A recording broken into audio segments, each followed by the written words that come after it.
These latest headlines from ABC15 are sponsored by Lerner and Rowe Injury Attorneys. One call, that's all. I'm Craig McKee with your top stories from ABC15 Arizona. Well, Arizona Governor Katie Hobbs is considering declaring a state of emergency. She said because of the limited funding available to feed the nearly 900,000 residents who need food, that she's considering every resource right now. It's not a done deal, though. Her administration is weighing the legal implications here and whether or not, in fact, the state of emergency would hold up in court. Here at home, travelers are nervous as they head to the airport as dozens of flights leaving Sky Harbor have been canceled, and we're expecting more in the coming days. And a ground delay has been announced until early tomorrow morning right now. The FAA is saying they've really noticed significant stress on the airports as air traffic controllers have been working for weeks without a paycheck. They're calling on the federal government to reopen and to stop using federal employees like pawns. Thoughts and prayers are great, but we still need to eat, right? And I'm thankful to every single organization that has come out. The airlines have been sending us food, but if you tell me, oh, I feel bad for you, okay, well, what's that doing, right? I still have to eat every day. I'm just going around my house personally trying to empty out my freezer and not spend money and eat. All right, so if you are flying, here are some things to keep in mind. Have the airline app ready and check your flight status before you leave home. Try to book through the major airline site and not a third-party site. And here's an important rule to remember. If your flight is canceled, you are entitled to a full refund. But if you accept an alternative flight, you generally lose that refund option under DOT rules. A man is behind bars after police say he killed a woman early this morning. Taking a look at the scene here, it happened in South Phoenix just before 4 this morning at a home near 19th Avenue and Buckeye Road. Police say when they got to the home, they found a woman dead inside. Police haven't released their names yet and no word yet on what led up to the violence. A man is dead after plummeting more than 100 feet at the Grand Canyon. The Mojave County Sheriff's Office saying that the 65-year-old man fell over the edge at Guano Point near the west skywalk there on the southern side. Crews were able to recover his body, which was taken to the medical examiner's office for evaluation. They have not yet released his identity.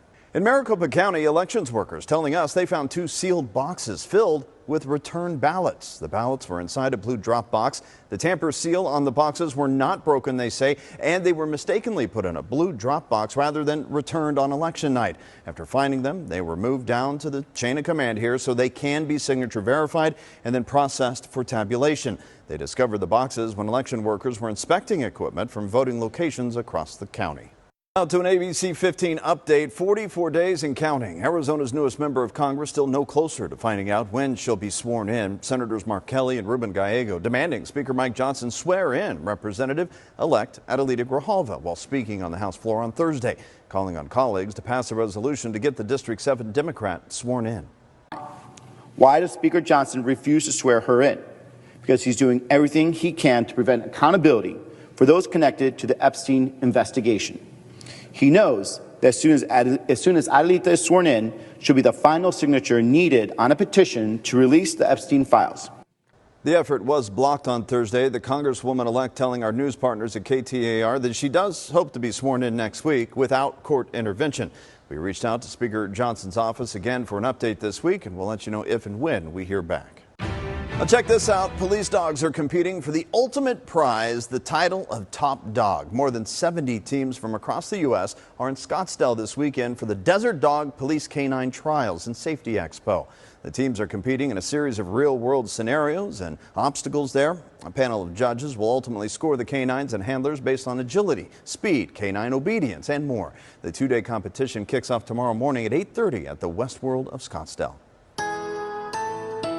Tracking your forecast, I'm Chief Meteorologist Amber Sellens. It's going to be a warm weekend here across the valley. Lots of great events to get out to and temperatures running just a bit above normal for this time of the year. For tomorrow afternoon, we're going to max out in the mid-80s, but we're cranking it up to the upper 80s Sunday afternoon and could actually break the daily record of 88 degrees. It's high pressure building in again. That's bringing the warmth to our weekend forecast. It will start to edge farther to the east toward the middle of next week as the next storm system comes in offshore.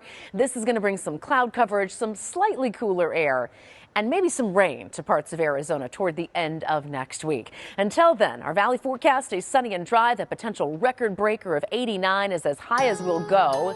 It's in the Sunday forecast. And then we drop back into the mid-80s by Tuesday of next week. Cloud coverage moves in day after day, but the rain chances hold off until Friday.